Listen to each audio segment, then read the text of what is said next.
Família filantrópica, estou de volta para continuarmos a leitura e o estudo da nova Lei do SEBAS, Lei Complementar 187 de 2021. Este será o terceiro vídeo que nós estamos gravando, né? Vamos então dar continuidade à leitura da nova lei. Para quem é novo no canal, eu me chamo Tiago Dias, muito prazer. Sou diretor da Dias e Dias, empresa especializada nos processos de obtenção e renovação do certificado do SEBAS. Certificado este responsável por imunizar as instituições do pagamento da cota patronal do INSS, RAT e contribuições para terceiros, quando juntas representam, em média, 26,5% sobre a folha de pagamento mensal da entidade. Quer ter economia tributária? Obtenha o SEBAS. Abra aí, então, a sua Lei 187 de 2021.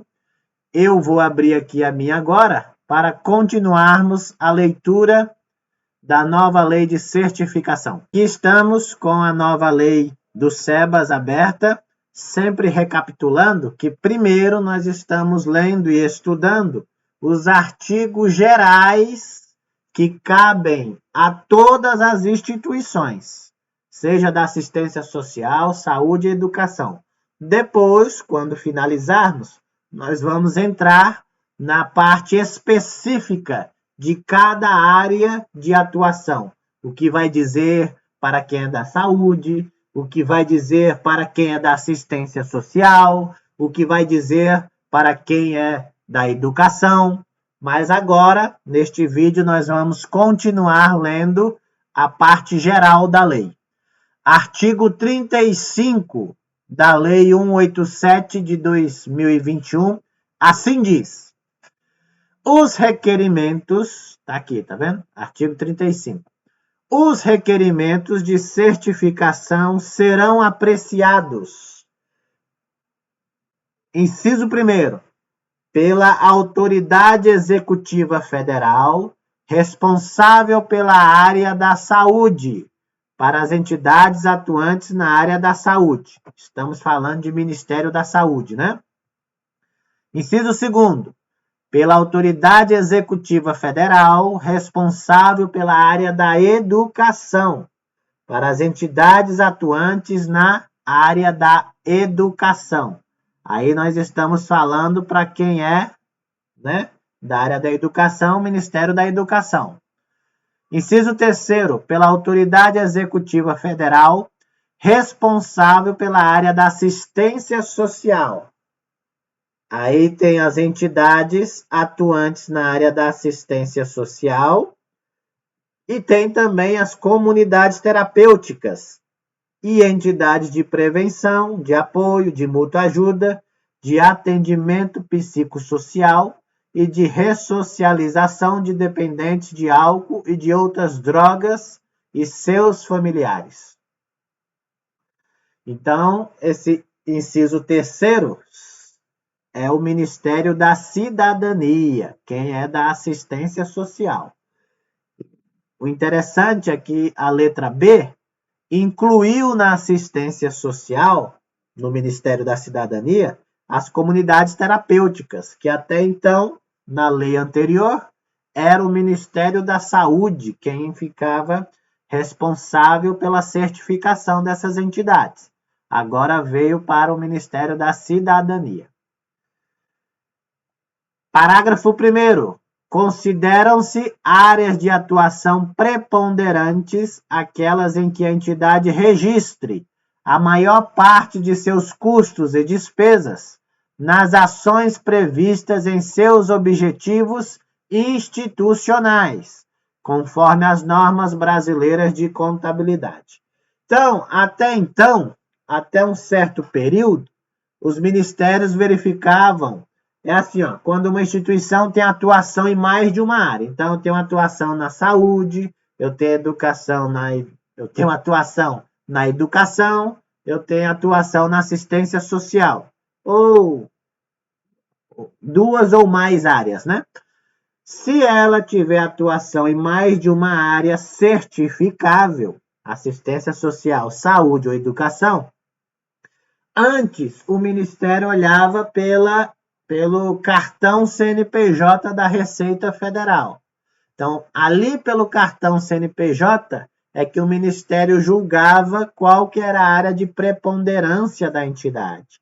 Agora, eles estão entendendo, e eu acredito que é o mais certo, pelas despesas. Aonde a instituição tem uma maior despesa? É na saúde, é na educação, é na assistência social? Então, ele vai verificar aonde a instituição vai ter uma maior área de atuação, onde ela vai ter uma maior despesa. É por isso, justamente, que os ministérios solicitam que as demonstrações contábeis estejam elaboradas de forma segregada, de forma separada, as receitas e as despesas por área de atuação. Então, quais são as receitas e despesas da assistência social? Quais são as receitas e despesas da educação? Quais são as receitas e despesas da saúde? Que é justamente para ele verificar qual é a maior despesa. Que aí, uma vez identificado aonde está a maior despesa, é ali naquele ministério da área de atuação em que o processo vai nascer e vai morrer. Parágrafo 2º. A certificação dependerá da manifestação de todas as autoridades competentes em suas respectivas áreas de atuação. Então, aqui diz que a certificação, deixa eu tentar marcar aqui, dependerá de manifestação de todas as autoridades competentes em suas áreas de atuação. O que quer dizer esse parágrafo 2º? Vamos usar aqui como exemplo uma instituição que tem atuação na assistência social e na educação. A área preponderante vai ser, um exemplo, o Ministério da Educação.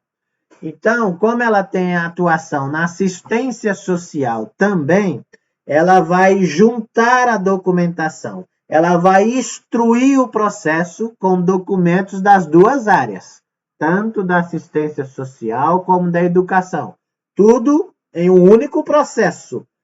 Mas a preponderância está na educação. Então, ela vai protocolar o seu requerimento, seja concessão, seja renovação do SEBAS, no Ministério da Educação, que é a área preponderante, a área com maior despesa da entidade.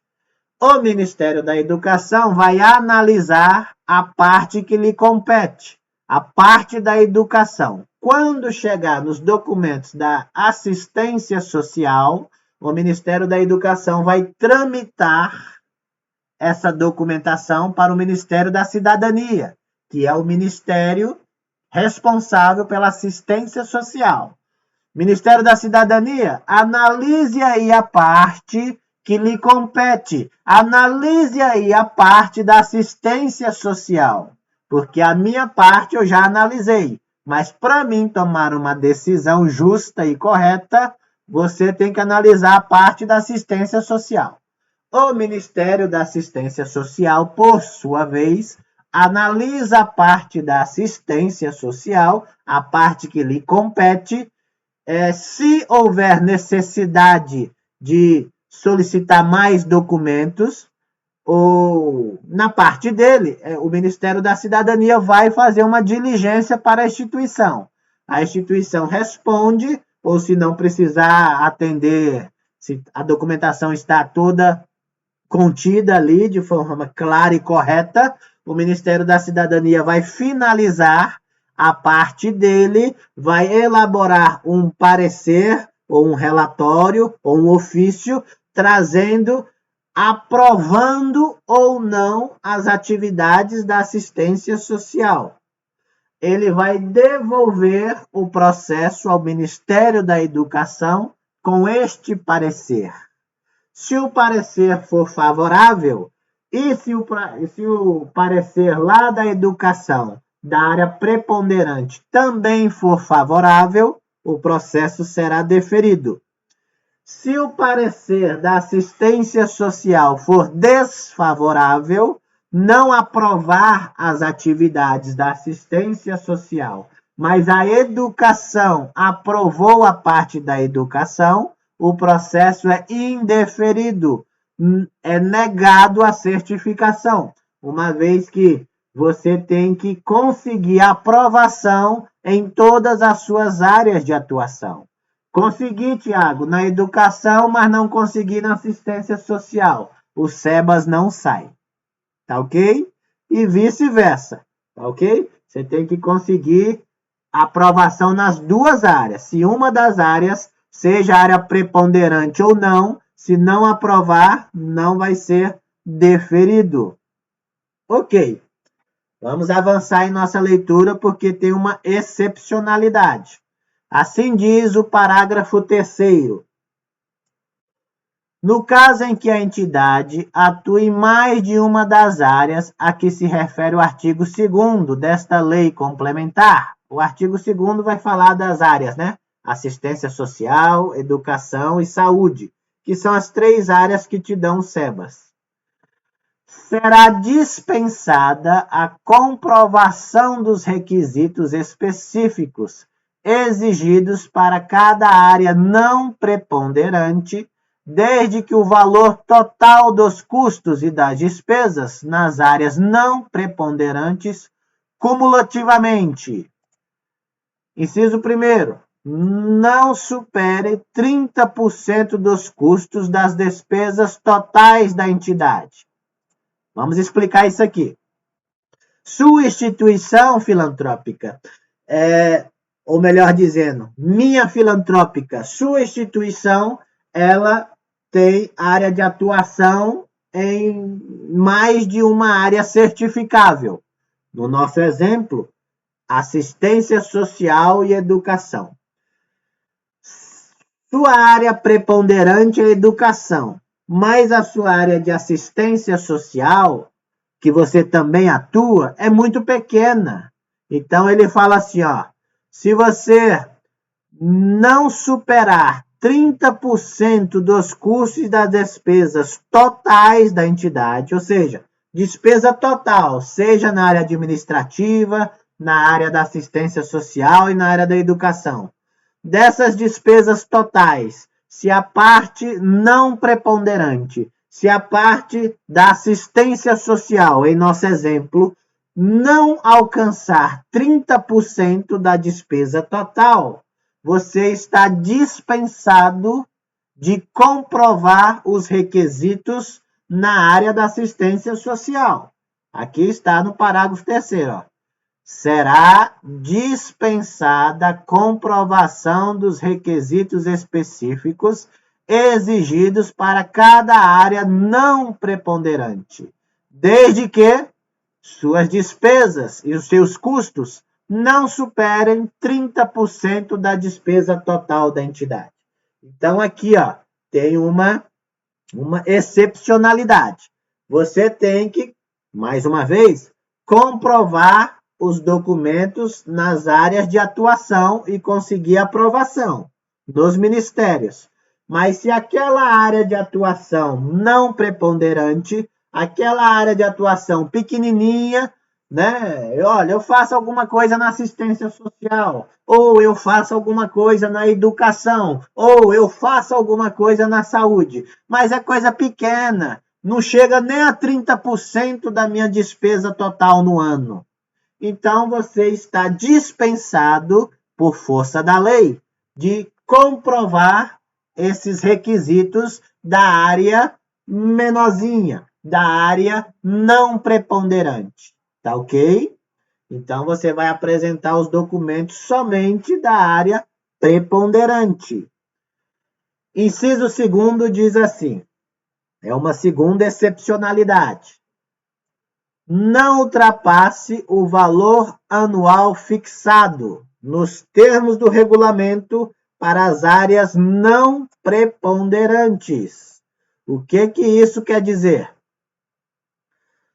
Vocês sabem que no ano, se a instituição tiver receita bruta total de 4 milhões, igual ou maior, né?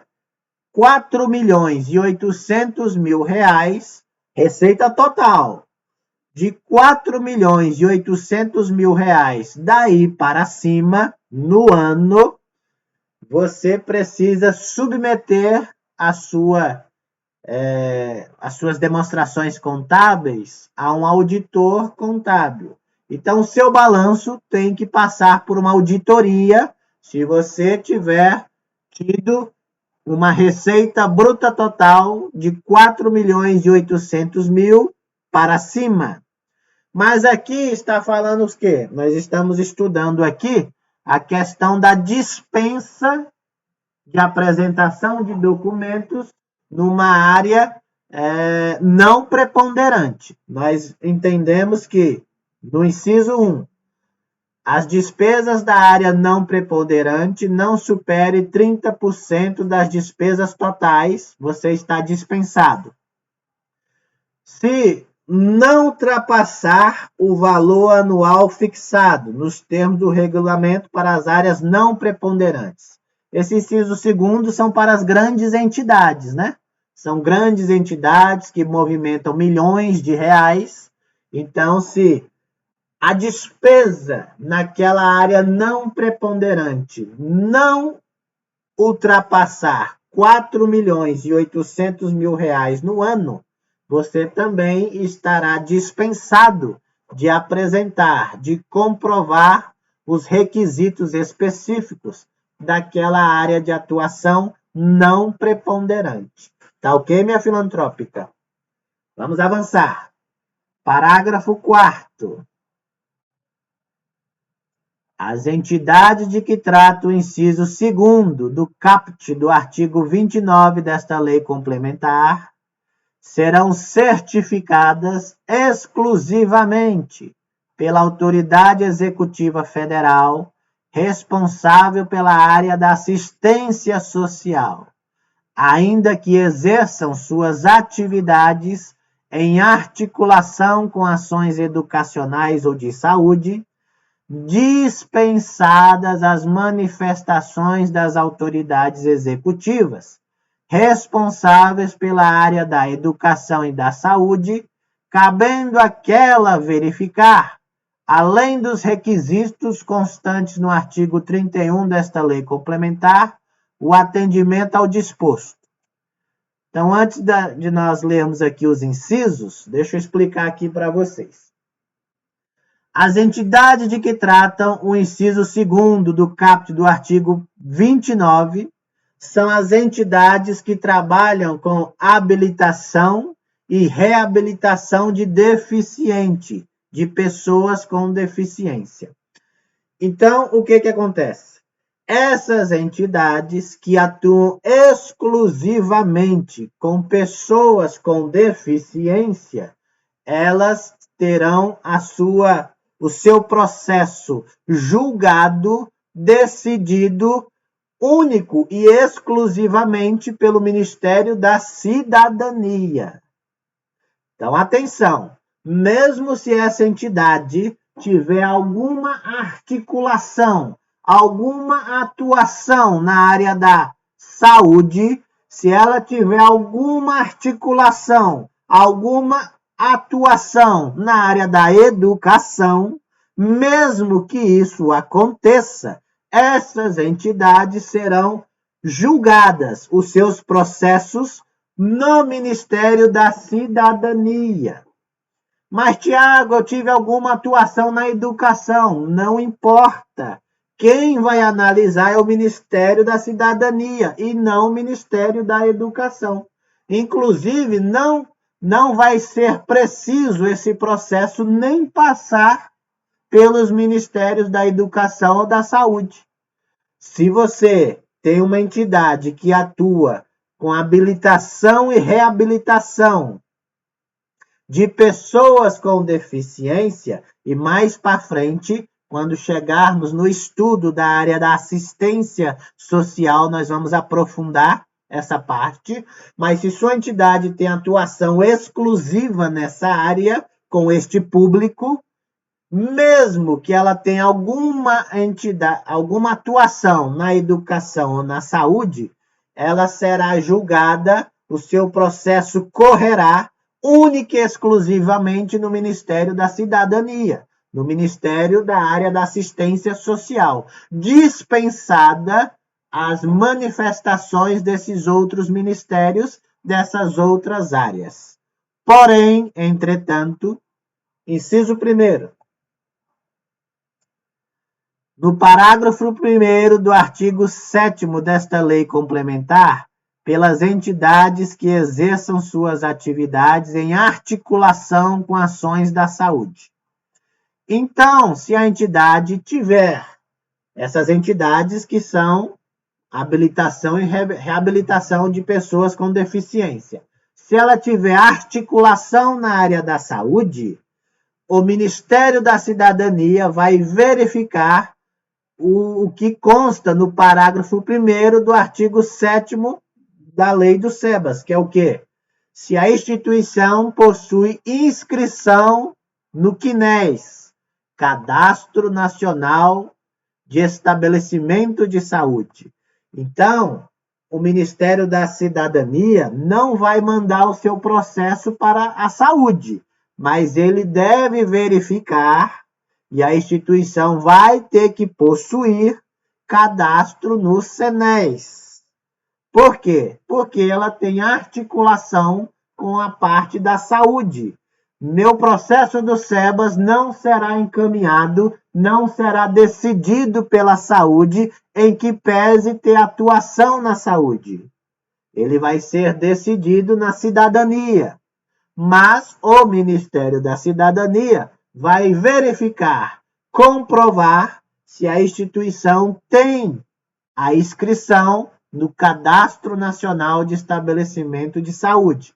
Precisa ter. Uma outra situação está aqui no inciso 2º. No parágrafo 1º do artigo 18 desta lei complementar, pelas entidades que exerçam suas atividades em articulação com ações educacionais. Então, uma entidade que tem atuação com habilitação e reabilitação de pessoas com deficiência. Se essa entidade tem articulação, tem uma atividade com este público na área da educação, o processo não vai ir para o Ministério da Educação. Ele vai ser, mais uma vez, decidido pelo Ministério da Cidadania. Mas o Ministério da Cidadania vai verificar se os alunos, o público desta instituição estão inscritos no censo escolar ou no Educacenso, né? Se esse público foi inscrito no censo escolar do MEC, tá ok? Então, esse público, essa instituição em que pese ter atuação também na área da educação, mas como ela atua de forma exclusiva com este público-alvo, o processo vai correr no Ministério da Cidadania e o Ministério da Cidadania vai verificar se a instituição cumpre lá na área da educação com o parágrafo 1º do artigo 18. Vamos lá para dar uma lida nele? Artigo 18. Artigo 18, cadê você? Artigo 18 está aqui, ó. Da educação, artigo 18, tá vendo?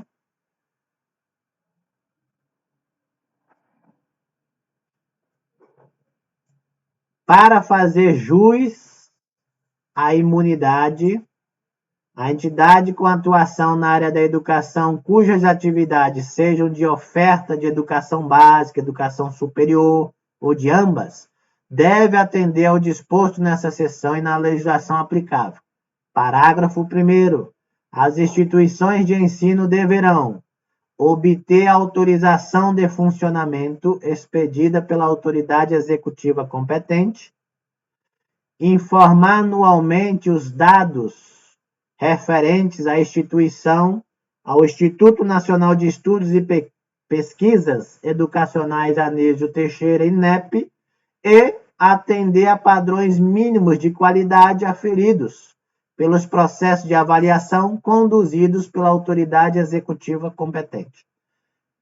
Autoridade executiva federal competente. Então, essas instituições de habilitação e reabilitação de pessoas com deficiência terão seus processos julgados no Ministério da Cidadania, mas terão que comprovar na parte da educação, e é o Ministério da Cidadania que vai verificar, esse artigo 18, aqui no parágrafo 1º.